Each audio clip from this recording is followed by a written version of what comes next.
nakita yung mga gamit niya sa may ilog eh. Punong-puno ng dugo. Pati yung wallet niya. Hindi na makita yung bangkay niya eh. Ang sabi ng mga pulis, baka inanod ng dagat yung katawan niya. Tay, kung walang bangkay, hindi pa yun patay. Pero may tama ng bala yung damit niya, nak. Yung wallet na lang niya nakita, puno ng dugo.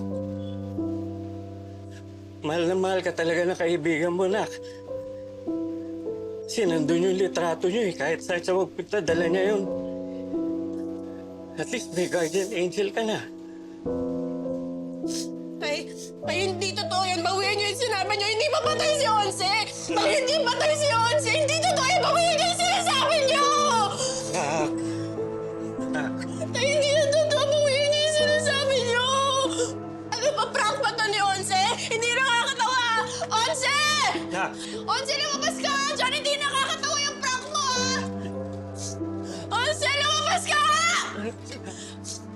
Nak. Onse! Ay, gusto kong makita si Onse. Gusto kong lumabas. Nak, hindi po pwede. Hindi po pwede. Kasi yung kamag-anak lang pinapayagan na lumabas sa kulungan. Ay, best friend ko si Onse. Paano na kaming magkapatid? Pero, nak. Ma'am, payagan niyo po ako lumabas, please. Kahit ikulong niyo na ako dito habang buhay, kailangan ko lang makita yung kaibigan ko, please. Princess, I'm sorry. Hindi talaga pwede. Hindi, mami. Kailangan ko lang masigurado na hindi ako nilaloko ng kaibigan ko, eh. Ma'am, nagmamakaawa na po ako sa inyo. Best friend ko si Onse. Lagi siyang nandyan para sa akin. Ni minsan hindi niya ako iniwan. Ma'am, kahit isang araw lang, hindi. Kahit isang oras lang, ma'am. Kailangan ko lang makita yung kaibigan ko. Gusto ko siya makita. Gusto ko makapagpaalam sa kanya. Princess, tumayo ka siya. I'm sorry, Princess. Hindi talaga po pwede. Gustuhin ko man.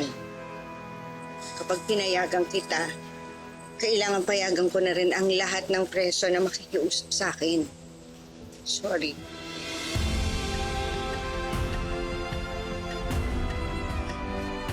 Pak, wala na si Onse.